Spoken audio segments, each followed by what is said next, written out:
إن الحمد لله نحمده ونستعينه ونستغفره ونعوذ بالله من شرور أنفسنا ومن سيئات أعمالنا من يهده الله فلا مضل له ومن يضلل فلا هادي له وأشهد أن لا إله إلا الله وحده لا شريك له وأشهد أن محمدا عبده ورسوله صلى الله تعالى عليه وعلى آله وصحبه وسلم تسليما كثيرا أما بعد فأعوذ بالله من الشيطان الرجيم شهر رمضان الذي أنزل فيه القرآن هدى للناس وبينات من الهدى والفرقان মহান আল্লাহর সমস্ত প্রশংসা যে আল্লাহ রাব্বুল আলামিন তার প্রিয় নবী শেষ নবী মুহাম্মদুর রাসূলুল্লাহ সাল্লাল্লাহু আলাইহি সাল্লামকে বিশ্বজাহানের জন্য রহমত স্বরূপ মানুষের হেদায়েতের জন্য রসূল করে নবী করে প্রেরণ করেছেন। আমাদের ধারাবাহিক আলোচনা সিরাতুন নবীর 1441 হিজরি বর্তমান সফর মাসের 6 তারিখ। আজকে পর্ব নম্বর 10 আলোচনা হবে। খোলা রাখলি ভাই।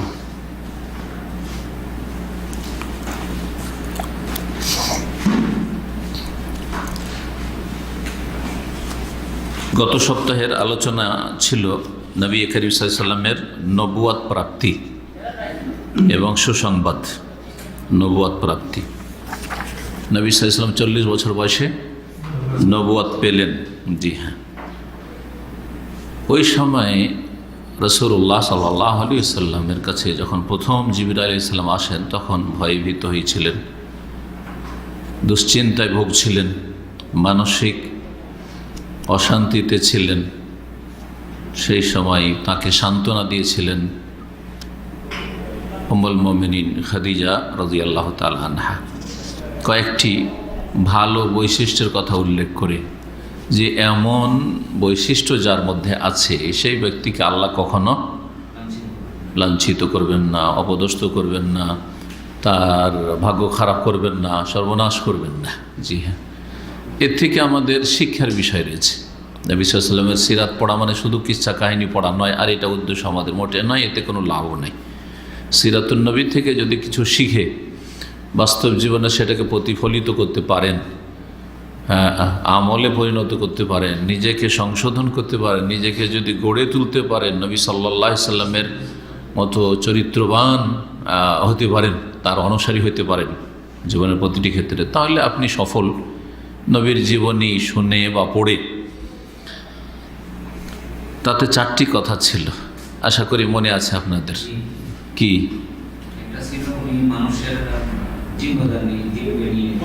এমন লোককে আল্লাহ কখনো লাঞ্ছিত করবেন না যার মধ্যে কি গুণ রয়েছে? যে বলবেন হাত তুলবেন, চারটা যে বলতে পারবেন। হ্যাঁ, বোঝা বহন করেন, মানুষের দায়িত্ব বোঝা, ভরণ পোষণের বোঝা হোক, ঋণের বোঝা হোক, বোঝা বহন করেন। ঠিক। একটা আত্মীয় স্বজনদের সাথে সুসম্পর্ক রাখেন, কালা তাসলিমুর রাহিম। 3 নম্বর, গরিব অসহায় সর্বহারা যারা নিঃস্ব তাদের জন্য তিনি আয় উপার্জন করেন তাদের। জি হ্যাঁ, তারপরে আর কিছু, তাইনু আলা নাওয়াইবিল হাক্কি, আর ন্যায়ের ক্ষেত্রে হকের ক্ষেত্রে তিনি সবসময় সাহায্য সহযোগিতা করেন। যেখানে হকের বিষয় রয়েছে, ন্যায্যের বিষয় রয়েছে, কারো অধিকার প্রাপ্য বিষয় রয়েছে, সেখানে তিনি সার্বিক সহযোগিতা করেছেন মানুষের ভালো কাজের ক্ষেত্রে, হকের ক্ষেত্রে সহযোগিতা করেছেন, বাতিলের সাথে কখনো হন নাই। জি হ্যাঁ, তো হকের সাথে সবসময় থাকার চেষ্টা করতে হবে। আল্লাহ যেন এরকম ভালো গুণ আমাদের মধ্যে তৈরি করার তৌফিক দান করেন। আজকের বিষয়বস্তু হচ্ছে নবুয়তের সূচনা এবং ওহীর অবতরণ। জি হ্যাঁ, নবী হলেন রাসূলুল্লাহ সাল্লাল্লাহু আলাইহি সাল্লাম, আর ওহীর যে অবতরণ শুরু হইল এই বিষয়টি আরও বিস্তারিত আলোচনা করব। প্রথম যে বিষয়টি আলোচনা আসবে সেটা আমরা জেনেছি যে রাসূলুল্লাহ সাল্লাল্লাহু আলাইহি সাল্লামের কাছে প্রথম যে ওহী হয়েছিল সেটা ছিল সূরা আলাকের প্রথম থেকে 5টি আয়াত। জি হ্যাঁ, এখান থেকে নবুয়তের কি হয়, সূচনা বা শুরু হয়। প্রথম নবী হলেন তিনি ইকরা বিস্মের মাধ্যমে কি হলেন? নবী হইলেন। জি হ্যাঁ। এই সময়টা কি ছিল? প্রথম যে পয়েন্টটি, এই সময়টা কি ছিল? কোন সময় ছিল মনে আছে? বলেছিলাম কোন মাস ছিল?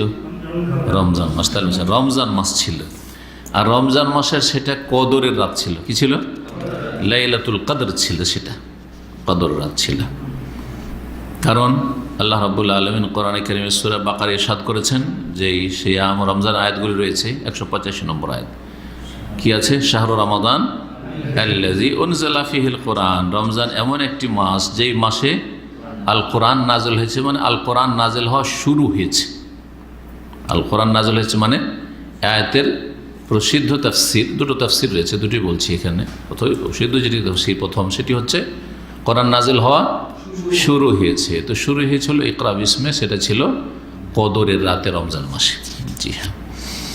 আরও আল্লাহ বলেছেন স্পষ্ট, রমজান মাসে শুধু না, ইন্না আনজালনাহু ফি লাইলাতিল কদরি, নিশ্চয় আমি কোরআন নাযিল করেছি কদরের রাতে। ওইটি হচ্ছে বরকতের রাত, যা সূরা দুখানে আল্লাহ বলেছে, অন্য কোনো রাত নাই, এটা সবে বরাত নাই। কারণ কদরের রাত রমজান মাস, আর তৃতীয় আয়াত হচ্ছে ইন্না আনজালনাহু ফি লাইলাতিন মুবারাকা, নিশ্চয় আমি আল কোরআন নাযিল করেছি বরকতময় রাতে। তো তিনটি আয়াতের ভাব অর্থ একই, যেটাই বরকতের রাত, সেটাই কদরের রাত, সেটাই রমজানে, সেটা শাবানে নয়, আর সেটা শবে বরাত নয়। সুতরাং যারা শবে বরাত বলে ব্যাখ্যা করে সূরা দুখানের আয়াতের যে বরকতের রাত মানে শবে বরাত, তারা কোরআনের অপব্যাখ্যা করে, মানুষকে গুমরাহ করে। কারণ আর কোরআন অস্বীকার করে, শুধু গুমরাহ করা নয় আর অপব্যাখ্যা নয়, এটি হচ্ছে কোরআনের অস্বীকার করা, যেটা কুফর পর্যন্ত পৌঁছিতে পারে। কারণ কোরআন একটি আয়াত আর এক আয়াতে ব্যাখ্যা করছে।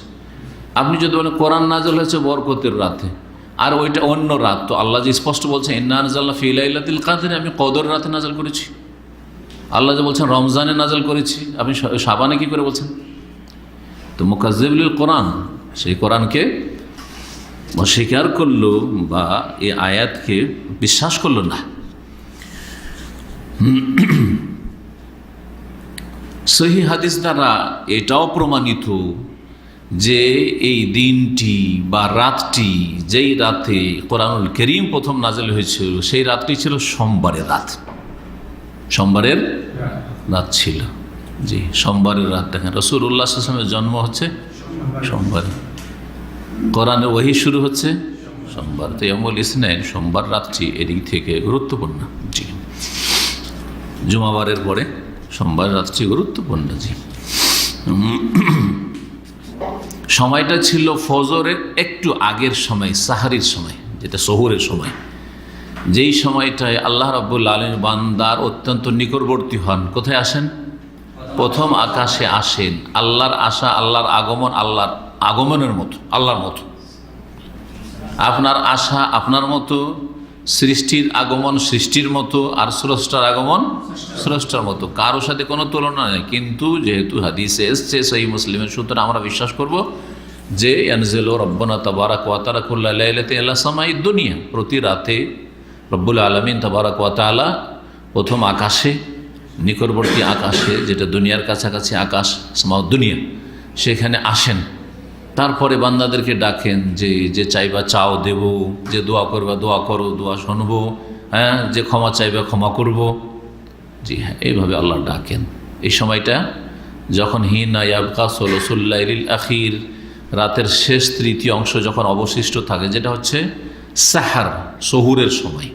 সাহার, ভোররাত্রকে শেষ তৃতীয় অংশকে সাহার বলা হয়। এই সাহারের কোরআনে কারীমে এই সময়টার প্রশংসা করা হয়েছে একাধিক আয়াতে। এই সময়টা যে বরকতপূর্ণ, এই সময়টা দোয়া কবুল হওয়ার সময়, এই সময়টায় বড়ই গুরুত্বপূর্ণ। ওয়াল মুস্তাগফিরিনা বিল আসহার, এক আয়াতে আল্লাহ বলছেন, প্রশংসা করছেন ওই লোকদের যারা সাহারের সব ভোর রাত্রে আল্লাহর কাছে তওবা ইস্তিগফার করে, ক্ষমা প্রার্থনা করে। ওয়াল মুস্তাগফিরিনা বিল আসহার। আর এক আয়াতে বলছেন অবিল আসহারে হুম ইস্তাগফিরুন, যারা জান্নাতি, যারা খাঁটি মুমিন, তারা সাহারির সময় ইস্তাগফিরুন, ক্ষমা প্রার্থনা করে। জি হ্যাঁ।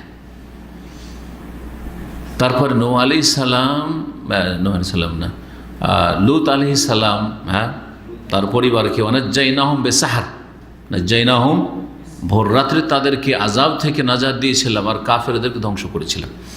তো এই সাহারের সময়টা অত্যন্ত গুরুত্বপূর্ণ সময়, যেই সময় কোরআন কারীমের প্রথম অবতরণ ঘটেছে। তো আমরা জানলাম সেটা কদরের রাত ছিল, রমজান মাস ছিল, আর সোমবার ছিল। এই বিষয়গুলি আমরা জানলাম।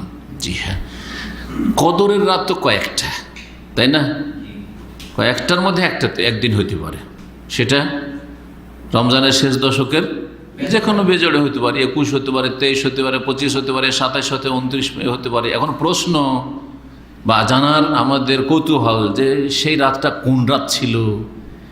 তো ইতিহাস প্রমাণ করে সেই রাতটি ছিল 21-এর রাত, এবং সায়েন্সও প্রমাণ করে, সায়েন্স।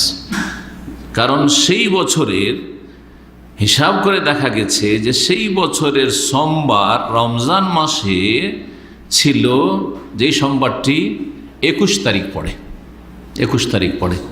জি হ্যাঁ, অন্য আর কোনো শেষ দশকের বেজোড় পড়ে না। 21-এর পরে যে সোমবার আসবে সেটা কি হয়ে যাবে? 28 চলে যাবে।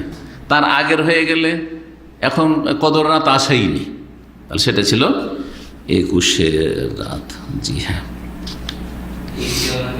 আর রাসূলুল্লাহ সাল্লাল্লাহু আলাইহি ওয়াসাল্লামের তখন বয়স ছিল 41 বছর। কত ছিল? 41 বছর। কারণ নবী সাল্লাল্লাহু আলাইহি ওয়াসাল্লামের জন্ম কোন মাসে?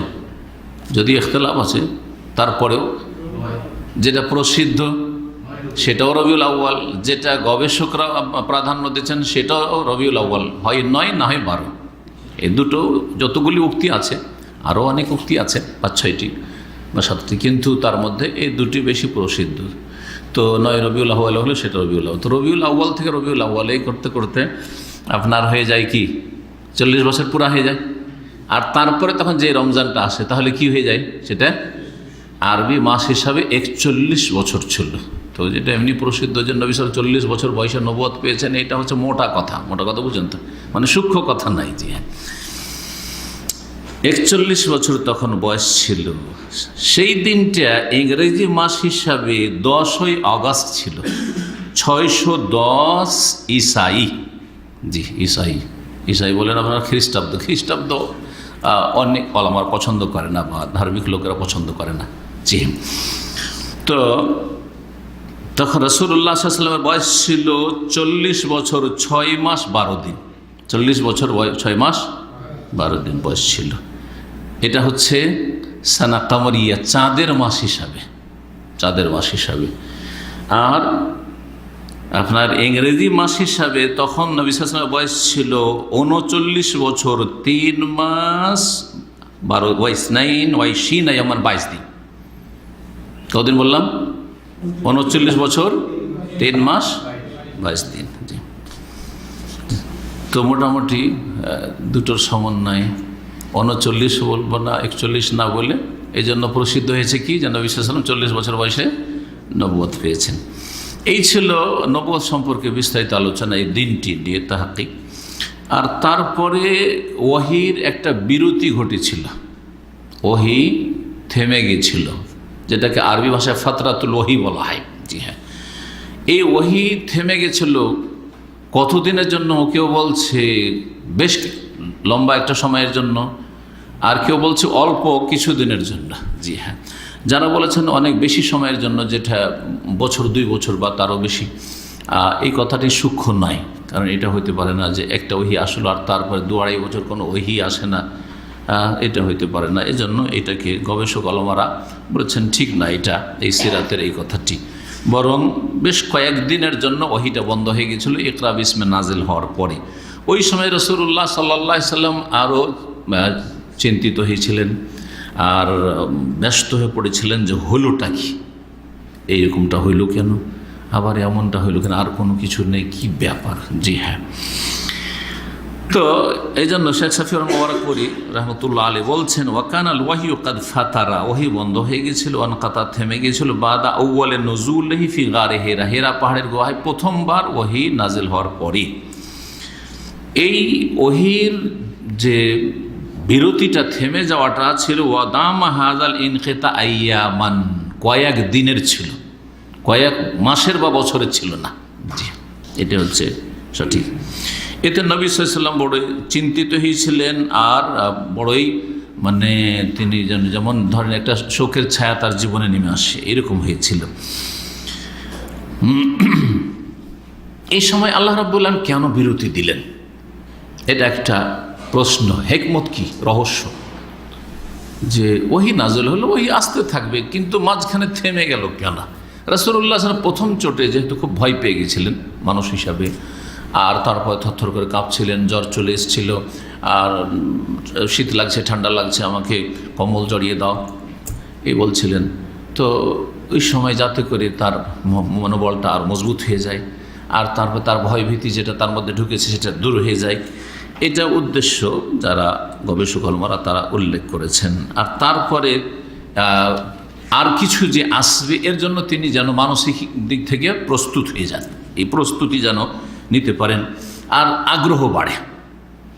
একটা জিনিস, ভালো জিনিস আপনার আসলো আর তারপরে বন্ধ হয়ে গেল, স্বাভাবিক আপনার হবে কি হবে, আগ্রহ জন্মে যে কী কেন আর হয় না কেন। জি, তো যাতে করে তিনি প্রতীক্ষা করেন, অপেক্ষায় থাকেন যে কি কেন হচ্ছে না, তাতে আগ্রহ বাড়বে এটা। তো তারপরে তখন এটা ছিল 21-এ ওহী নাযিল হওয়া ছিল 21-এ আপনার রমাদান। আর তারপরে ওয়ারকা বিন নওফলের কাছে আসলেন, সান্ত্বনা দিলেন তিনি সাহায্য সহযোগিতা আমি যদি করতে পারতাম আর বাঁচতাম বা সুস্থ থাকতাম, সবল থাকতাম তো করতাম, ইত্যাদি যেসব কথাগুলির আগে শুনেছেন। তারপরে তিনি আবার হেরা পাহাড়ের গুহায় বাকি সময়টা কাটাবার জন্য চলে গেলেন। কারণ এর আগে বলেছি যে নবী সাল্লাল্লাহু আলাইহি ওয়াসাল্লাম গোটা রমজান মাস কী করতেন? হেরা পাহাড়ের গুহায় অবস্থান করতেন বা এতেকাফ, সেই ইসলামের ভাষায় এতেকাফ বলা যেত। ইসলামের এতেকাফ শুধু মসজিদে হয়, আর তখন ইব্রাহিম দিনের ওপর হেরা পাহাড়ের গুহায় তিনি যেতেন, হ্যাঁ, নির্জনে আল্লাহ রাব্বুল আলামিনের ইবাদত বন্দেগীর জন্য। রমজানের যে কয়েকটা দিন বাকি আছে এই দিনগুলি পুরা করার জন্য। রমজান মাস যখন শেষ হইল, জি হ্যাঁ, তখন শাওয়াল মাসের প্রথম দিন, যেটা ঈদুল ফিতরের দিন, সেই দিন তিনি হেরা পাহাড়ের গুহা থেকে নামলেন মক্কায় আসার জন্য, মক্কায় নিজের বাড়িতে ফিরে আসার জন্য। হেরা পাহাড়ের গুহা থেকে নেমেছেন, আর পাহাড়ের নিচে যে নিচু জায়গা থাকে, দুই পাহাড়ের নিচে বিশেষ করে, সেটাকে ওয়াদি বলা, উপত্যকা বলা হয়। যখন মাঝামাঝি উপত্যকায় তিনি পৌঁছেছেন, তখন আকাশের দিক থেকে যেন ডাক দেওয়া হচ্ছে, কোন একটা আওয়াজ আসছে। বলছেন রাসূলুল্লাহ সাল্লাল্লাহু আলাইহি ওয়াসাল্লাম, ফানাযারতু আন ইয়ামিনি, ডাকটা আসছে যেন আমাকে কে ডাকছে, কিন্তু কোনো লোক দেখতে পাচ্ছি না। ডান দিকে তাকিয়ে দেখলাম, যদি আপনার কানে কোনো ডাক পৌঁছে তো এদিক ওদিক তাকিয়ে দেখবেন, তো ডান দিকে তাকিয়ে দেখলাম, বলছে ফালাম আরা শাইআন, কিছুই দেখি না। ওয়া নাযারতু আন শিমালি, বাম দিকে তাকিয়ে দেখলাম, কিছুই দেখি না। ওয়া নাযারতু আমামি, সামনেও দেখি, ফালাম আরা শাইআন, কিছু নেই। ওয়া নাযারতু খালফি, পিছনে দেখি ঘুরে, তাতেও কিছু নেই। ফারাফাতু রাসি, চারদিক হয়ে গেল যখন দেখা, তখন আকাশের দিকে মাথাটা উঠিয়ে চেয়ে দেখলাম, ফাইজাল মালাক জাআনি বিহিরা জালিসুন আলা কুরসি বাইনাস সামাই ওয়াল আরদ, ওই ফেরেশতাকে দেখছি যেই ফেরেশতা মালাক এক বচন আর মালাইকা বহু বচন। আমাদের দেশের মানুষরা মালাইকা শব্দটা অনেকে জানে, কিন্তু মালাকটা প্রায় লোকই জানে না, তাই না? জি, আর ফেরেশতা তো সবাই জানে, মাশাআল্লাহ, ফারসি সবাই জানে, কিন্তু মালাইকা বহু বচনটাও জানে না। আর কিছু লোক অল্প কিছু জানলো, মালাকটাও জানে না। তো এখানে তো মালাইকা বলা যাবে না যে মালাইকা আসলেন, কারণ একজন, তো মালাইকা কী করে বলবো, তাই না? আর ফেরেশতা বলে ফারসি বলতে হয়, জি, বোঝাবার জন্য। তো জিবরিল আমিন আলাইহিস সালাতু সালাম আসছেন, সেই ফেরেশতা আসমান এবং জমিনের মাঝখানে, এই দিগন্তে খোলা জায়গায়, ফাঁকা জায়গায়, জালেসুন আলা কুরসি, কুরসিতে, হ্যাঁ, বিরাজমান, কুরসিতে বসে আছে। জি,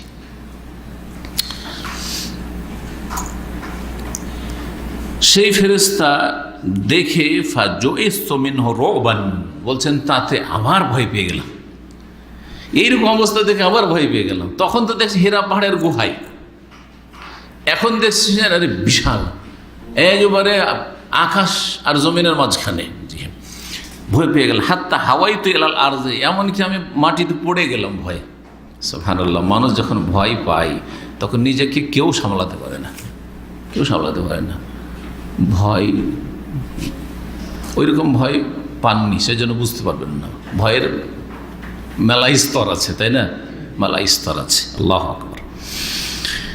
ফাতাইতু খাদিজা, তারপরে উঠে খাদিজা রাদিয়াল্লাহু তাআলার কাছে, স্ত্রীর কাছে আসলাম। ফাকুলতু জাম্মিলুনি জাম্মিলুনি দাসসিরুনি, জাম্মিলুনিও বলেছেন আর দাসসিরুনিও বলেছেন। দাসসিরুনি থেকে নাযিল হয়েছে আইয়ুহাল মুদাসসির। দেসার মানে হচ্ছে চাদর, দেসার মানে হচ্ছে মোটা চাদর। আর জাম্মিলুনি, জি, এই মুজাম্মিল, মুজাম্মিল মানে যিনি কম্বল বা কি বলছে, যেটাকে বলা হচ্ছে ব্ল্যাঙ্কেট, বা যেটাকে কি বলে আপনার লেহাফ আরবিতে। জি হ্যাঁ, মোটা কাপড় আর কি, শীত থেকে বাঁচার জন্য। আমাকে জড়িয়ে দাও, আমাকে চাদর জড়িয়ে দাও বা কম্বল জড়িয়ে দাও। অসুব্বু আলাইয়া মা আন বারিদান, আর আমার ওপর ঠান্ডা পানি ঢালো, ঠান্ডা পানি ঢালো। জি, ঠান্ডা পানি কেন ঢালে জানেন? হ্যাঁ, জ্বর উঠলে এই জানা আছে। এখানে একটা আরব দেশ আর আমাদের দেশের পার্থক্য বলি। জি, আরব দেশে হাদিস এসেছে পানির কথা। আরব দেশে যে কোনো সময় পানি ঢালে, ক্ষতি হবে না। যে কোনো ছোট ছোট বাচ্চাদের আপনি সকালে গোসল দেন, দুপুরে দেন, বিকালে দেন, রাত্রে দেন, ভোর রাত্রে দেন, হ্যাঁ, কোনো অসুবিধা নেই। আরব দেশে পরীক্ষিত এটা। আরব ফ্যামিলি নিয়ে থাকি, বাচ্চা এখানে, অধিকাংশ বাচ্চারা তো এখানে জন্ম, বুঝছেন না? কিন্তু দেশে মহিলারা কি করে, সকাল 10টার মধ্যে ছোট ছোট শিশুদেরকে, 2 মাস 4 মাস 6 মাসের বাচ্চাদের, 1 বছর বাচ্চাদেরকে সকাল 10টার মধ্যে গোসল করায়, তারপরে একটু যেন রোদ পায়। বিকেলে জীবনও কোনো মহিলা গোসল করাবে না, যদি ও শরীর স্বাস্থ্য সম্পর্কে বাচ্চার বুঝে তাহলে আবহাওয়ায় অনেক পার্থক্য আছে, আমাদের দেশেও জ্বর হলে মাথায় পানি ঢালে বা হাতে পায়ে আপনার তুলো দিয়ে বা কাপড় দিয়ে, ঠান্ডা পানি দিয়ে করে ডাক্তার বলে। কিন্তু গোসল আবার বারণ করে। আগের ডাক্তার তো একবার গোসল মাথায় পানি ঢালতো হয়তো জ্বর কমাবার জন্য, কিন্তু গোসল করানো আগের ডাক্তারে একেবারে নিষেধ করতো। যতদিন জ্বর আছে গোসল দিবেন না, ভাত খেতে দিবেন না। এগুলো শুনেছেন না শুনেননি আগের? যদি এখনকার ডাক্তার বলে না হয়তো, কিন্তু আগের এটা ওরা যে জানতো না এমন কথা নাই। আবহাওয়াটাও এরকম যে জ্বর হয়েছে, ভাত খেতে দিলে হ্যাঁ জ্বর তাড়াতাড়ি যাবে না, আর ওই গোসল করালে হ্যাঁ ক্ষতি হবেই। আবহাওয়া ওইরকমই। কিন্তু আরব দেশে ঠান্ডা পানিতে বলে পুরো শরীর গোসল দাও, জ্বর হয়েছে গোসল দাও, বারবার করে গোসল দাও। তো রাসূলুল্লাহ সাল্লাল্লাহু আলাইহি ওয়াসাল্লাম বলে সুব্বু আলাইয়া মা আন বারিদান, ঠান্ডা পানি ঢালো আমার উপর। তার মানে এই ধরনের ঘরোয়া চিকিৎসাগুলি 1400 বছর আগেও আরবরা জানতো, পরম্পরা। ফাদাসসারুনি ওয়াসাব্বু আলাইয়া মা আন, সুতরাং আমাকে চাদর জড়িয়ে দিল আমার পরিবারের লোকেরা, আর আমার উপর মা আন বারিদান, ঠান্ডা পানি ঢালতে লাগলো। সেই সময় আয়াত নাজেল হইল, দ্বিতীয় আয়াত, ইয়া আইয়ুহাল মুদাসসির, চাদর জড়িয়ে আছেন, থরথর করে কাঁপছেন, শীত লাগছে। ইয়া আইয়ুহাল মুদাসসির, হে চাদর আবৃত ব্যক্তি। নবী সাল্লাল্লাহু আলাইহি সাল্লামের এটি হচ্ছে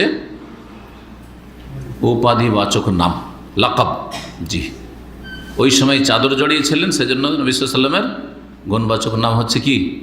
আল মুদাসসির। মুজাম্মিল নবী সাল্লাল্লাহু আলাইহি সাল্লামের গুণবাচক নাম, গুণ। জি, যেমন মুস্তাফা মনোনীত, মুজতাবা নির্বাচিত, আহমদ মুস্তফা, মোহাম্মদ মুজতবা আমাদের দেশের লোকেরা বলে না, বক্তারা। জি,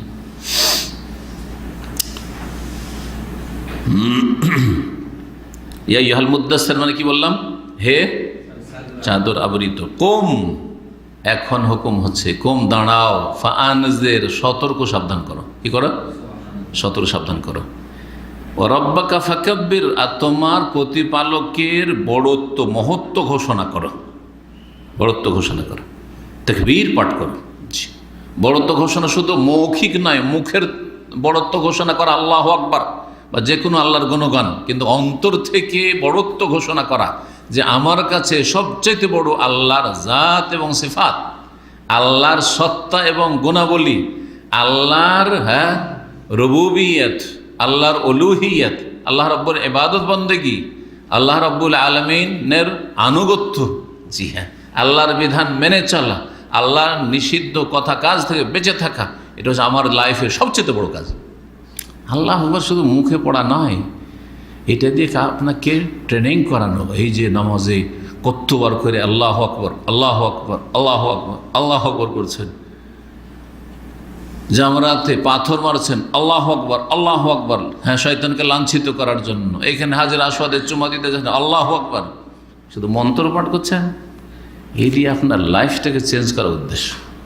আপনার জীবনে আল্লাহর চাইতে বড় কিছু যেন না হয়, হ্যাঁ, আল্লাহর ইবাদতের চাইতে বড় কিছু না হয়। সুতরাং আপনার সামনে ঘুম আর আপনার সামনে ফজরের সালাত, ফজরের সালাত আপনার কাছে আপনার জীবনের সবচেয়ে বড় কাজ। আল্লাহ আপনার সামনে হালাল পথ সংকুচিত একবারে, আর হারাম পথ প্রশস্ত। আপনার কাছে আল্লাহর হালাল রুজি খাওয়া সবচেয়ে বড় কাজ।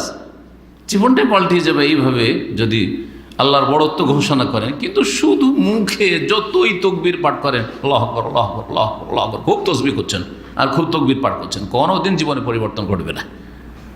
যতক্ষণ পর্যন্ত অন্তর, কথা আর কাজ, অঙ্গ প্রত্যঙ্গে পরিবর্তন না আসবে, সব কিছুতে পরিবর্তন আসতে হবে। জি, এর প্রভাব সৃষ্টি হইতে হবে, এর যেন প্রতিক্রিয়া সৃষ্টি হয় যে সত্যি আপনার জীবনে আল্লাহর তাকবীর আছে। জি হ্যাঁ, শুধু মুখে তাকবীর নাই। এ হচ্ছে উদ্দেশ্য। এই উদ্দেশ্য নয় যে শুধু আল্লাহু আকবার আল্লাহু আকবার তুমি তসবিহ জপো, হ্যাঁ, বা তাকবীর জপো। ওয়ারাব্বাকা ফাকাব্বির, তোমার প্রতিপালকের বড়ত্ব ঘোষণা করো, বড়ত্বের প্রতিষ্ঠা করো। আল্লাহ সবচেয়ে বড়, এটা প্রতিষ্ঠা করো। জি, তোমার কাছে লাত উজ্জা মানাত বড় নয়, তোমার কাছে তোমার বংশের শক্তি, বংশীয় শক্তি বড় নয়, তোমার বাপদাদার ধর্ম বড় নয়। জি, তোমার কাছে এই বাপদাদার এই যে প্রথা, এটা বড় নয়। তোমার আরব দেশের যে কুসংস্কার বা এইসব সভ্যতা, এসব বড় নয়। তোমার কাছে বড় হচ্ছে রব। জি জি, রব্বাকা ফাকাব্বির ওয়াসিয়াবাকা ফাতাহির, আর তোমার কাপড়কে পবিত্র রাখো, করো, দুটোই হইতে পারে। কিন্তু আমি অনুবাদ করি রাখো। জি হ্যাঁ, কেউ করো করতে পারে, অনুবাদকরা দেখবেন হয়তো করো করেছে, তাহারাই তাহার পবিত্র করা, আবার রাখাও হইতে পারে। কিন্তু দুটোতে পার্থক্য আছে। কি পার্থক্য? একটা লোকে যদি আপনার কাপড়কে পবিত্র করেন, তো ও কি বুঝবে যে আমার কাপড় হয়তো না পাক আছে। কিন্তু যদি আপনার কাপড়টাকে পাক রাখেন, পবিত্র রাখেন বা রাখিয়েন, মাইন্ড করবে না কিন্তু, হ্যাঁ, এতে কোনো রকমের মানহানির দিকটা মোটে আসবে না। আসবে? জি হ্যাঁ, এগুলো খেয়াল রাখতে হবে। এগুলো ভাষাগত রাসূলুল্লাহ সাল্লাল্লাহু আলাইহি ওয়াসাল্লামের ক্ষেত্রে যে আয়াত বা হাদিসগুলো রয়েছে, তরজমা অনুবাদ করতে গিয়ে এই খেয়ালগুলো রাখতে হবে।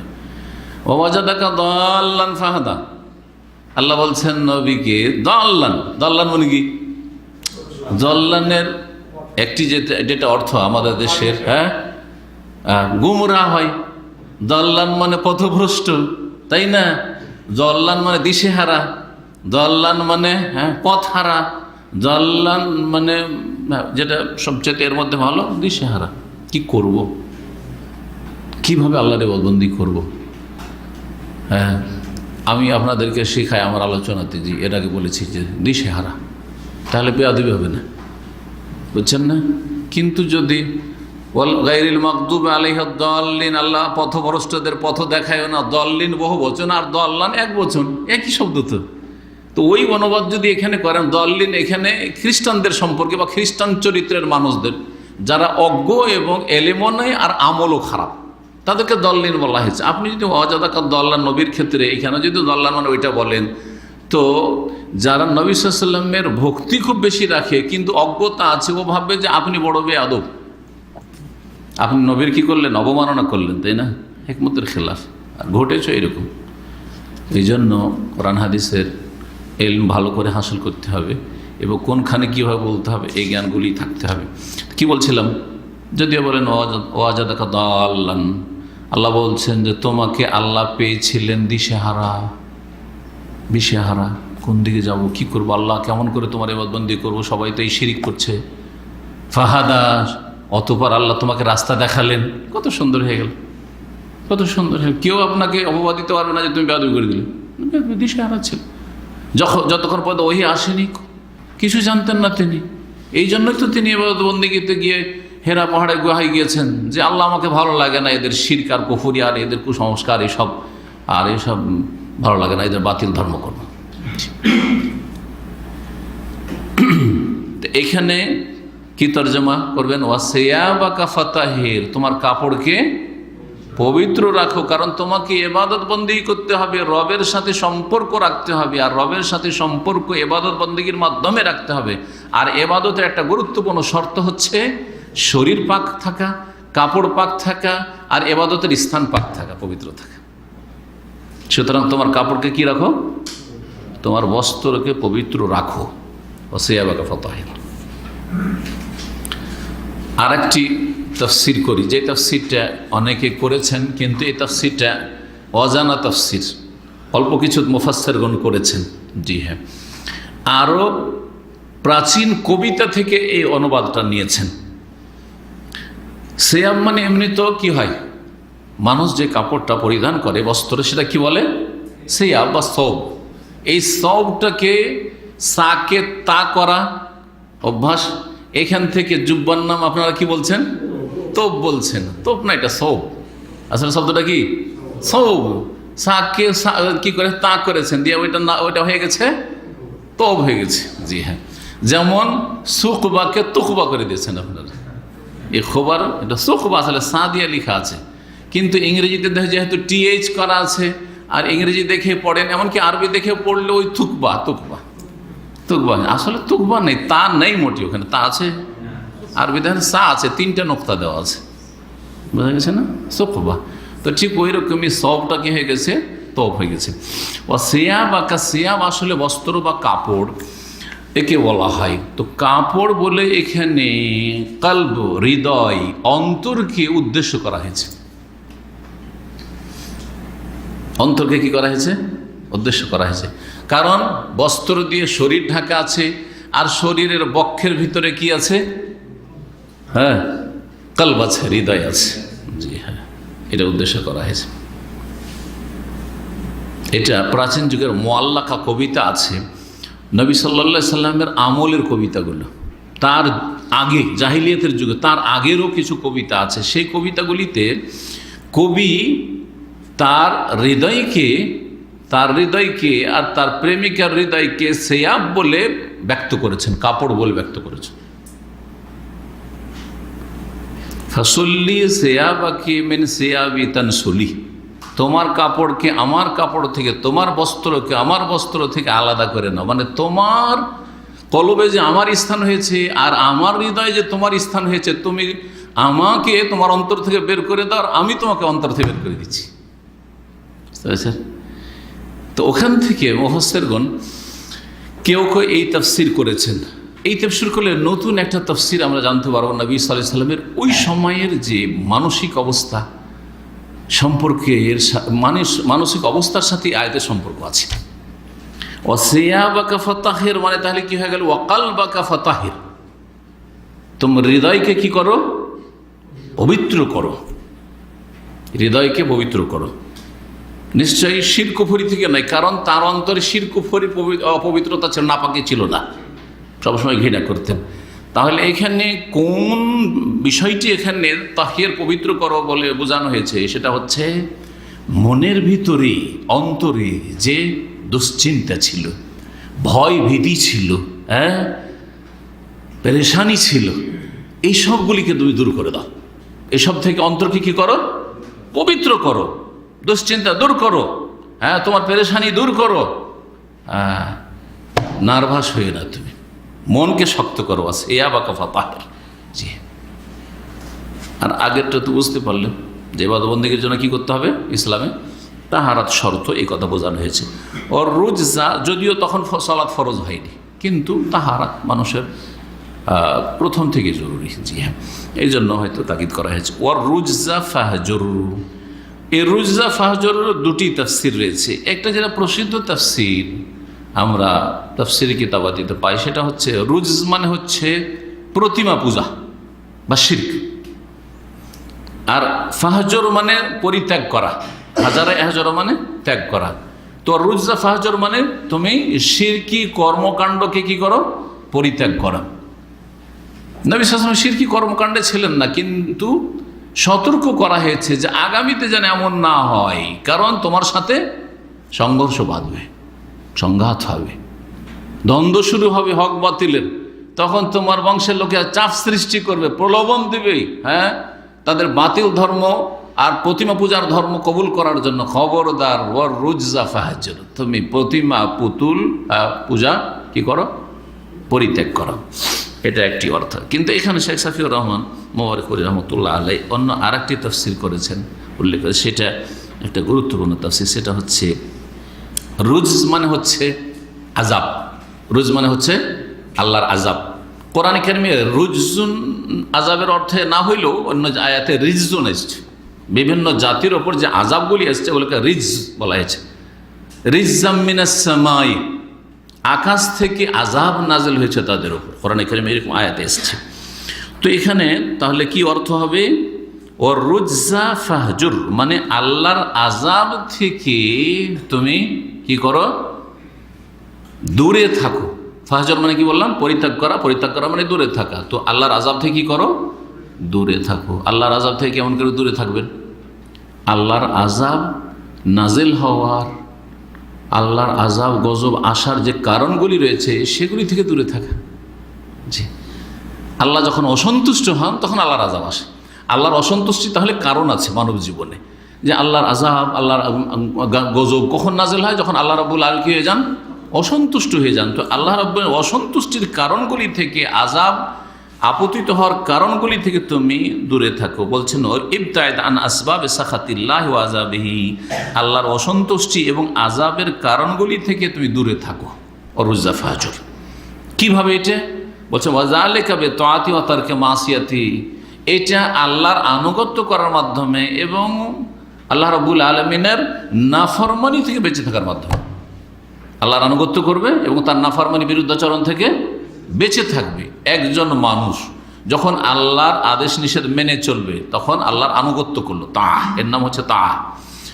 আর আল্লাহ রাব্বুল আলামিনের মাসিয়াত মানে বিরুদ্ধাচরণ, নাফরমানি থেকে বেঁচে থাকলো, এই বাস আল্লাহর আযাবের কারণ থেকে বেঁচে গেল সে। আল্লাহর আযাবের কারণ হচ্ছে ফরজ আযাবে ঘাটতি করা, আদেশ করেছেন আনুগত্য না করা। আর আল্লাহর আযাব গজবের কারণ হচ্ছে যে আল্লাহ নিষেধ করেছেন আর নিষিদ্ধ কথা কাজের কাছে যাওয়া, এগুলো হচ্ছে আযাব আর গজবের কারণ। তাহলে ওয়ারুজা ফাহজরের তাফসীর এখানে কি করা হলো, যে আল্লাহর আযাবের কারণগুলি হতে দূরে থাকো। শেষখানের আয়াতে কি রয়েছে, ওয়ালা তামনুন তাস্তাকসির, তারপর আরেকটি আয়াত রয়েছে ওয়ালা তামনুন তাস্তাকসির। তামনুন মান্নুন থেকে, মান্নুন মানে হচ্ছে মানুষের উপকার করে খোটা দেওয়া, উপকার করে খোটা দেওয়া। কোনো একটা উপকার করলেন আর তারপরে তখন সুযোগ বুঝে পেয়েছেন, ও ভুলে গেছেন না, আপনাকে এক সময় আপনার কাছে কিছুই ছিল না, দাম্মাম এসেছিলেন, একটা পয়সা ছিল না, তিন মাস আমার বাসায় ফ্রি থেকেছেন আপনি, আর খেয়েছেন, একটা পয়সা নিন, দিলেন, সব নেকি ধ্বংস করে দিলেন আপনি। এরকম বহু উদাহরণ হইতে পারে আত্মীয় স্বজনদের সাথে। তোমাকে আমি বিদেশ পাঠিয়েছিলাম না, চোখ মোটা হয়ে গেছে। জি, আপনাদের অনেকে বলবে এরকম। হ্যাঁ, ওয়ালা তামনুন, তুমি উপকার করে খোটা দিও না, হ্যাঁ, বা তুমি এহসান করিও না, উপকার করিও না তাস্তাকসির, বেশি পাওয়ার উদ্দেশ্যে। দেখেন, মানুষ উপকার করে বিভিন্ন উদ্দেশ্য নিয়ে, তার মধ্যে যে উদ্দেশ্যে উপকার করলে দুনিয়া আখেরাতে ফল পাবে সেটা হচ্ছে লিওয়াজহিল্লাহ, আল্লাহর সন্তুষ্টির জন্য। ইন্নামা নুতইমুকুম লিওয়াজহিল্লাহ, জি হ্যাঁ, ইবতিগা ওয়াজহি ইল্লাহ হইতে হবে, জি, ইল্লা ইবতিগা ওয়াজহি রাব্বিহিল আ'লা ওয়ালা সাওফা ইয়ারদা। জি, এগুলো হচ্ছে কোরআনে কারীমের শর্ত। নেক কাজের ক্ষেত্রে উদ্দেশ্য আপনার নিয়ত কি থাকবে। আপনি বাপ মায়ের সেবা করছেন, বাপ মায়ের সাথে এহসান করছেন, কিসের জন্য? আল্লাহ সন্তুষ্টির জন্য। যদি আপনার উদ্দেশ্য থাকে যে যেহেতু বাপ মা আমাকে মানুষ করেছে একসময়, আমি এখন, তাহলে বদলা দিতে চাইছেন আপনি, আল্লাহ সন্তুষ্টি এখানেও নাই। কিন্তু অনেকে এখানে কিন্তু অজ্ঞতার কারণে নেকি থেকে বঞ্চিত হচ্ছে। বিষয়টা বুঝলেন না? বুঝলেন না? না বুঝে শোনেননি মনে বলে কেন? হ্যাঁ, কি বললাম? এটা কিন্তু অনেকের নিয়ত যে আমার আব্বা আম্মা কত কষ্ট করে আমাকে মানুষ করেছে, আর আজকে তারা বিরুদ্ধ হয়ে গেছেন, দেখবো না? আরে খেয়ে না খেয়ে তাদেরকে দেখবো। তো কিসের জন্য দেখছি? কিসের জন্য তাদের সেবা করছি? কিসের জন্য তাদের জন্য খরচ করছি, চিকিৎসা করছি? আমাকে মানুষ করেছে সেই জন্য। তাহলে বদলার বদলা দিলেন, আপনি পেয়েছেন বলে বদলা দিলেন, না হলে হয়তো করতেন না। এছাড়া এর বেশি আপনার কোনো উদ্দেশ্য নেই। তাহলে কিছু ভালো কাজ করলেও আপনার অন্তত এহসানটা, উপকারটা মনে আছে, কিন্তু আল্লাহর কাছে আপনি কিছু পাওয়ার উদ্দেশ্যে করেন নাই কাজগুলো, বুঝছেন? অথচ আল্লাহ বলছেন কি করবেন? লেওয়াজহিল্লা করবেন, ইল্লাম থেকে ওয়াজহি রব্বিহিল আলা করবেন। কোথায় আল্লাহ সন্তুষ্টির উদ্দেশ্য? আমি আল্লাহ সন্তুষ্টির জন্য বাপ মাকে দেখছি। আরে আমাকে যদি মানুষ নাও করে, অনেকে আছে হয়তো বাপ মা অবহেলা করেছে, বাপ মা হয়তো স্কুল মাদ্রাসায় পড়ায়নি, এখন শিখছেন, দিন শিখছেন, বাপ মা নামাজের তরিকাটাও শেখায়নি। তাই বলে অনেক বেয়াদব ছেলে আছে, হ্যাঁ আমার বাপ মা আমার জন্য কী করেছে? নামাজটাই তো শেখায়নি ঠিক করে, কোরআনটাই তো আমাকে পড়তে শেখায়নি, আমাকে তো স্কুলও পাঠায়নি, আমাকে কি এমন করেছে আমাকে? যদিও অনেক কিছু করেছে, কিন্তু ছোট থেকে যে মানুষ করেছে, তার যে ভরণ পোষণের দায়িত্ব নিয়েছে, ওগুলো হয়তো তার চোখে পড়ে না। এই দু চারটি ক্ষেত্রে ত্রুটি করেছে, সেই জন্য এই ধরনের কথা অনেক জাহেলরা বা দুর্বল ইমানের লোকেরা বলে ফেলে, বলে না না না কিছু করুক আর নাই করুক, আপনার জন্মদাতা আব্বা আম্মা, আল্লাহ সৃষ্টিকর্তা, আর পৃথিবীতে আপনার অস্তিত্বের পিছনে মাধ্যম হচ্ছেন পিতামাতা, সোজা কথা। সুতরাং এর বেশি কিছু এহসান থাক আর নাই থাক, শুধু আপনি দুনিয়াতে এসেছেন এই দুইজনের মাধ্যমে, সেই জন্য আল্লাহ সন্তুষ্টির জন্য এই কাজগুলি করছেন। এটা হচ্ছে ইখলাস। এটার নাম কি? ইখলাসটা ভালো করে শিখেন। আর ওটা হচ্ছে বদলার বদলা, আমার কিছু করে দিয়েছেন সেই জন্য আমি করে দিচ্ছি। আর এর চাইতে খারাপ নিয়ত হচ্ছে কি, যে বাপ মায়ের নামে অনেক সম্পদ আছে, জমি জায়গা আছে, এখন যদি না দেখি তো এখনও তো তার নামেই আছে, তাহলে বাপ মা অসন্তুষ্ট হয়ে গেলে তো বঞ্চিত করতে পারে, কাকে লিখিয়ে দিয়ে দিতে পারে, তাই ঠিক না? কিছুই পাবেন না আপনি, সর্বনাশ। তো এই দুই শ্রেণীর হবেন না, আর ওই শ্রেণীর হবেন, মুখলিসিন হবেন। আর এরা হচ্ছে না, মুখলিসিন নাই। ওয়ালা তামনুন তাস্তাকসির, কিছু কিছু মানুষ আছে যারা মানুষের উপকার করে, অনুগ্রহ করে বা এহসান করে কিসের জন্য? বেশি পাওয়ার জন্য, বেশি পাওয়ার জন্য। আপনি এহসান করছেন, উপকার করছেন আমার, কিন্তু আপনার টার্গেট অনেক বড়। আমার ডানে বামে হয়তো হেল্প করছেন, বিভিন্ন ক্ষেত্রে হইতে পারে সেটা, কিন্তু তার সাথে আপনার একটা বড় টার্গেট আছে, যে শেখের মাধ্যমে যদি এই কাজটা করে নিতে পারি। একটা উদাহরণই দিলাম, ধরেন, জি হ্যাঁ, আপনি যে কোনো ব্যক্তি সম্পর্কে যদি এরকম করেন, জি হ্যাঁ, বেশি পাওয়ার জন্য, তাস্তাকসির, বেশি উদ্দেশ্য আপনার, কাসির থেকে তাস্তাকসির শব্দ, এহসান এই জন্য করছেন যে কি পাবো? এর বেশি পাবো। আমাদের দেশের যারা পয়সাওয়ালা মানুষ গ্রামে, তারা এলাকার বা গ্রামের গরিবদের খাওয়াই দাওয়ায় উপকার করে, অনেকে আছে উপকার করে, কিন্তু তাদের একটা উদ্দেশ্য আছে যে এরা আমার জনবল, এরা আমার বাহু, হ্যাঁ, এরা আমার লাঠি শক্তি, হ্যাঁ, এদের উপকার করব, এদেরকে খাওয়াইয়ে দাও, এদেরকে পুষবো, যাতে করে একটা ডাকে দৌড় দিয়ে আসে। এটা হচ্ছে তামনুন তাস্তাকসির, এহসান করা কি জন্য? বেশি পাওয়ার জন্য, অধিক লাভের জন্য, বেশি পাওয়ার জন্য। জি, ওয়ালা তামনুন তাস্তাকসির, কারো এহসান করে কিছু পাওয়ার আশা রাখিও না, কিছু পাবো নেব ওর কাছে, না না না না। যদি এই আশা থেকে আপনি মুক্ত হয়ে যান, তাহলে আল্লাহ আপনাকে দেবেন। কাকে দিয়ে দেবে সেটা আল্লাহর ব্যাপার, পরীক্ষিত এটা। আপনি কারো উপকার করে তাদের কাছে আশা করিও না, তাহলে আল্লাহ আপনাকে তার মাধ্যমে দেবেন, তাদের মাধ্যমে দেবেন, বা অন্য কোনো মাধ্যম দিয়ে দেবেন, ওটা আল্লাহর কাজ, ওটা আপনার কাজ না। এমনকি আপনাদের ছেলেমেয়েরা অনেকের ছেলেমেয়ের আছে, আর অনেকের আসবে ইনশাআল্লাহ। অনেকে বাপ মা ছেলে মেয়েদেরকে মানুষ করে, বরং মেজরিটি এদেরই ছেলে মেয়েকে মানুষ করে কিসের জন্য? ছেলে মেয়েকে শিক্ষিত করব, আর তাদেরকে ভালো একটা কিছু করে দেব, যাতে করে তারা প্রতিষ্ঠিত হতে পারে। একসময় যখন আমরা বুড়ো হয়ে যাব, কাজকর্ম করতে পারবো না, তখন এরা আমাদের দেখাশোনা করবে।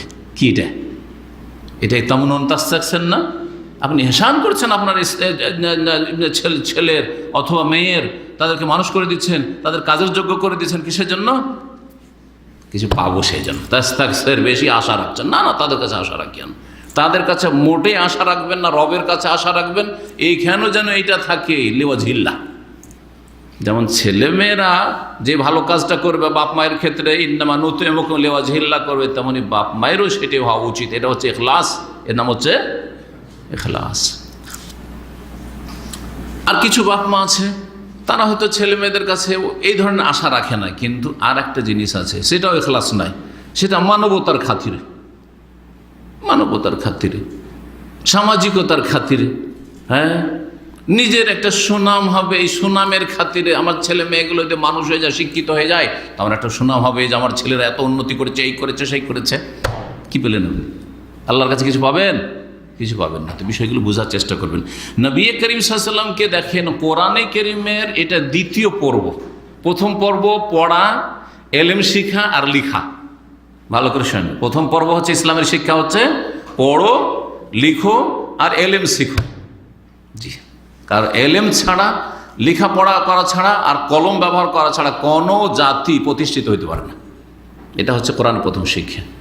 দ্বিতীয় শিক্ষা হচ্ছে এগুলি। জি হ্যাঁ, দ্বিতীয় শিক্ষা হচ্ছে এইগুলি। জি হ্যাঁ, গুরুত্বপূর্ণ শিক্ষা। শেষ নসিহত কি? নবী করিম সাল্লাল্লাহু আলাইহি সাল্লামকে আল্লাহ রাব্বুল আলামিনের ওয়ালি রাব্বিকা ফাসবির, আর তোমার রবের সন্তুষ্টির জন্য, রবের উদ্দেশ্যে ধৈর্য ধারণ করিও। আল্লাহর জন্য ধৈর্য ধরবে। ধৈর্য আমরা ধরি, কিন্তু কখনো কিসের জন্য? নিজের স্বার্থে। ধৈর্য না ধরে যদি উত্তেজিত হই, তা আমি ক্ষতিগ্রস্ত হব। ও আমাকে আমার ক্ষতি করেছে, আমি যদি ক্ষতি করতে যাই তো বড় রিয়াকশন হবে, আর উল্টা আমি মার খাবো। তাই নিজের লাভের জন্য, রবের জন্য না এ ধৈর্য ধরা। হ্যাঁ, ধৈর্য ধরলেন আত্মীয়তার খাতিরে, তুমি আমার আত্মীয়, সেই জন্য। ধৈর্য ধরলেন বন্ধুত্বের খাতিরে, তুমি বন্ধু মানুষ, আমাকে কষ্ট দিয়েছ, যাক মেনে নিলাম। এ না, ওয়ালি রাব্বিকা, বুঝেন ভালো করে। কিসের জন্য ধৈর্য ধরবেন? আল্লাহর জন্য ধৈর্য ধারণ, আল্লাহ সন্তুষ্টি, ইখলাস। এই ইখলাস শেখানো হয়েছে দ্বিতীয় পর্বে। রবের উদ্দেশ্যে, রবের সন্তুষ্টির জন্য তুমি ধৈর্য ধারণ করো। ধৈর্যের কথা কেন আল্লাহ বললেন? এই তালকিন, এই উপদেশ কেন দিলেন? জি হ্যাঁ, এতে ইঙ্গিত করা হয়েছে নবী করিম সাল্লাল্লাহু আলাইহি ওয়াসাল্লামকে, যেন এটা পূর্বাভাস, যে দেখো এমন একটা পরিস্থিতি তৈরি হতে যাচ্ছে যখন তোমার আত্মীয় স্বজন বংশধর তোমার উপর জুলম অত্যাচার করবে, তারা সীমালঙ্ঘন করবে, বাড়াবাড়ি করবে, মানসিক, শারীরিক, পারিবারিক, সামাজিক, সার্বিক দিক থেকে কষ্ট দেবে। তখন তোমাকে কি করতে হবে? সবর করতে হবে, ধৈর্য ধারণ করতে হবে। রেডি হয়ে থাকে। এখন কোরআন তোমার উপর নাজেল হচ্ছে, মানে কি করতে হবে? রবের সন্তুষ্টির জন্য ধৈর্য ধারণ করতে হবে, ধৈর্য ধারণ করতে হবে। তায়েফের লোকেরা, জি হ্যাঁ, এই করবে। ওহদের প্রান্তে তোমার বংশের লোকেরা, কোরাইশরা তোমার দাঁত শহীদ করবে, মাথা জখম করবে, কত তোমার সাথে দুশ্মনী করবে, তোমাকে তোমার মাতৃভূমি থেকে, মক্কা থেকে বিতাড়িত করবে, তোমাকে রাতের অন্ধকারে যান বাঁচিয়ে পালিয়ে যেতে হবে।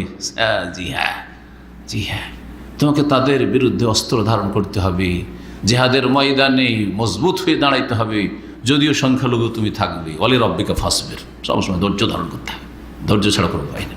যে কোনো জায়গায় ধৈর্য ধারণ করতে হবে, প্রস্তুত থাকো। তো এতগুলি কথার মধ্যে বিশেষ করে মোটামুটি বললে দুটো নির্দেশ রয়েছে। আয়াত তো কয়েকটা, ইয়া আইয়ুহাল মুদ্দাসসির সম্বোধন করা, কুম ফানজির, হ্যাঁ, ও রব্বাকা ফাকাব্বির, ও সিয়াবাকা ফাতাহির, ও রুজ্জা ফাহজুর, ওয়ালা তামনুন তাস্তাকসির, ওয়ালি রাব্বিকা ফাসবির। কয়টা আয়াত হলো? 7টা হবে। এই হল মুজাম্মিল করেনি, 7টার মধ্যে 6টা এখানে কিন্তু উপদেশ বা নির্দেশ আল্লাহ রাব্বুল আলামিন। 6টি হচ্ছে উপদেশ। এই 6টাকে দুই ভাগে ভাগ করা যায়, দুই ভাগে ভাগ করা যায়। শেখ সাফি মোবারক করে যেমন লিখছেন, ও তাশতামিলু আলা নাওআইন মিনাত তাকলিফ। এই আয়াতগুলি, যে দ্বিতীয় পর্বে যে আয়াতগুলি সূরাতুল মুদ্দাসসিরে নাযিল হয়েছে নবী সাল্লাল্লাহু আলাইহি ওয়াসাল্লাম, এতে দুই ধরনের দায়িত্ব নবী সাল্লাল্লাহু আলাইহি ওয়াসাল্লামের ওপর ন্যস্ত করা হয়েছে। দুই রকমের দায়িত্ব ন্যস্ত করা হয়েছে। একটি হচ্ছে তাকলিফুহু সাল্লাল্লাহু আলাইহি ওয়াসাল্লাম বিল বালাগ ওয়াত তাহযীর। নবী সাল্লাল্লাহু আলাইহি ওয়াসাল্লামকে দায়িত্ব দেওয়া হয়েছে যে তুমি এখন আর বসে থাকিও না, মানুষকে সত্য কথা পৌঁছিয়ে দাও, তাবলীগ করো। তবলিগ মানে ইলিয়াসি তবলিগ নয় আবার, জি হ্যাঁ, ইসলামী তবলিগ। তবলিগ মানে ভারতীয় তবলিগ নয়, মেওয়াতের তবলিগ নয়, আর দিল্লির নিজামুদ্দিনের আর কাকরাইলের আর পাকিস্তানের রায়ওয়ানের তবলিগ নয়। কথা বুঝে গেছে? তবলিগ মানে হচ্ছে ইসলামী তবলিগ, মদিনার তবলিগ, কোরআন এবং সুন্নাহর তবলিগ, ওহির তবলিগ করে দাও। বাল্লিগ মা উনজিলা ইলাইকা মির রাব্বিকা, যা নাজেল হচ্ছে হবে ইলাইকা তোমার কাছে তোমার রবের পক্ষ থেকে, আল কোরআন ও সুন্নাহ ওহি। জি, তো আল্লাহ রাব্বুল আলামিন কি বললেন? কুম ফাআনজির। এখন আর শুয়ে থাকলে হবে না, কম্বল জড়িয়ে থাকলে হবে না, আর চাদর পরে কাঁপলে হবে না, হ্যাঁ, আর অসুস্থ থাকলে হবে না, মানসিক দিক থেকে দুর্বল থাকলে হবে না। কুম ফাআনজির, দাঁড়াও আর এখন মানুষকে সতর্ক করো, সাবধান করো, সাবধান করো। শিরক না ছাড়লে সাবধান, আর তৌহিদ আঁকড়ে ধরলে সুসংবাদ। এই জন্য নবী সাল্লাল্লাহু আলাইহি ওয়াসাল্লাম দুটোই কাজ করেছেন। এখানে একটা উল্লেখ করা হয়েছে, কিন্তু অন্য অন্য আয়াতে বাশীরা ওয়া নাযীরা, সুসংবাদদাতা এবং সতর্ক সাবধানকারী।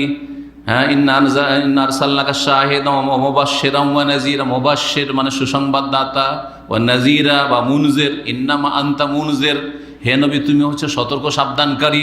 ওয়ালি কুল্লি কওমিন হাদ, প্রত্যেক জাতির জন্য আমি হেদায়েতকারী পাঠিয়েছি। তো এই আয়াতগুলিতে আল্লাহ রাব্বুল আলামিন কি বলেছেন, আর বিশেষ করে এখানকার আয়াতে আমরা ফিরে আসি। অন্য অন্য আয়াতগুলি যদিও এখানে সমর্থক হিসাবে পেশ করলাম, কিন্তু এই আয়াতে কি বলা হয়েছে? তোমার কাছে যা নাজেল হবে এখন থেকে বা হচ্ছে, কি করো? পৌঁছাইতে লাগো। প্রথম শিখতে বলা হয়েছিল, আর এখন কি করতে বলা হলো? যা শিখলে আর যা পড়লে তা কি করো? কুম ফানজির, পৌঁছাও, তাবলীগ করো, দাওয়া ইলা আল্লাহর কাজ শুরু করো। কুম ফানজির হয়ে গেল। আল্লাহর আযাব থেকে সতর্ক সাবধান করো যদি তারা ফিরে না আসে আল্লাহর দিকে, যদি তারা শিরক মুক্ত না হয়, যদি তারা তৌহিদবাদী না হয়, যদি তারা গোমরাহি মুক্ত না হয়, যদি তারা তোমার আনুগত্য না করে, ওয়াহির বিধান না মানে। জি, দ্বিতীয় ধরনের যে নির্দেশটি এই আয়াতগুলির মধ্যে রয়েছে সেটা হচ্ছে আল্লাহ রাব্বুল আলামিন নবী সাল্লাল্লাহু আলাইহি ওয়াসাল্লামকে আর এক দায়িত্ব দিয়েছেন যে তুমি নিজে আমল করো। নিজে কি করো? আমল করো। তাহলে সংক্ষেপ এখন করে দিই দুটো বিষয়কে। একটা হচ্ছে তুমি যা শিখলে পৌঁছাও অন্যকে সংশোধনের উদ্দেশ্যে, আর আরেকটা হচ্ছে তুমি যা শিখছো, শুনছো, ওহী নাযিল হচ্ছে, তা কি করো? বাস্তবায়ন করো, তার প্রতি আমল করো। নিজে আমল করা আর আমল করে অন্যকে শিখানো, পৌঁছানো। জি হ্যাঁ, এই দুটোকে সূরা আসরে বলা হয়েছে দ্বিতীয় এবং তৃতীয় পর্বে ঈমানের পরে। ইল্লাল্লাযিনা আমানু, তারপরে ওয়া আমিলুস সলিহাতে, নিজে আমল করো, ওয়া তাওয়াসাউ বিল হাক্কে, আর হকের কথা অন্যকে উপদেশ দাও। জি, উপদেশ দাও। তো এই ছিল দ্বিতীয় পর্বের আল্লাহ রাব্বুল আলামিনের দিক নির্দেশনা বা আল্লাহ রাব্বুল আলামিনের নির্দেশ। এখানে আজকের আলোচনা শেষ করছি। এরপর ইনশাআল্লাহ তাআলা নবী সাল্লাল্লাহু আলাইহি ওয়াসাল্লাম যে দাওয়াত শুরু করলেন, আর প্রথম কারা ইসলাম গ্রহণ করলো, তাদের কথা ইনশাআল্লাহ আগামী সপ্তাহে আলোচনা হবে। আল্লাহ রাব্বুল আলামিন আমাদেরকে নবী সাল্লাল্লাহু আলাইহি ওয়াসাল্লামের সিরাত এবং সুরাত গ্রহণের তৌফিক দান করেন। নবী সাল্লাল্লাহু আলাইহি ওয়াসাল্লাম যেই দিনের উপর সাহাবায়ে কেরামদেরকে ছেড়ে গেছেন, সেই দিন আমাদেরকে আঁকড়ে ধরা তৌফিক দান করেন, এবং ফিরকা নাজিয়া, সাহায্যপ্রাপ্ত দল, নাজাতপ্রাপ্ত দল যারা, তাদের সাথে আমাদেরকে সর্বদা থাকার তৌফিক দান করেন। আর এই পথের উপর আল্লাহ যেন আমাদেরকে প্রতিষ্ঠিত রাখেন, ইস্তেকাম, অটলতা দান করেন, এবং সমস্ত রকমের ফিতনা থেকে আল্লাহ যেন আমাদের হেফাজত করেন। আল্লাহুম্মা ইন্না নাউযু বিকা মিনাল ফিতান মা যাহারা মিনহা ওয়া মা বাতান। ربنا آتنا في الدنيا حسنة وفي الآخرة حسنة وقنا عذاب النار. ربنا اغفر لنا ولإخواننا الذين سبقونا بالإيمان ولا تجعل في قلوبنا غلا للذين آمنوا ربنا إنك رؤوف رحيم. وصلى الله وسلم على نبينا محمد وعلى آله وصحبه أجمعين.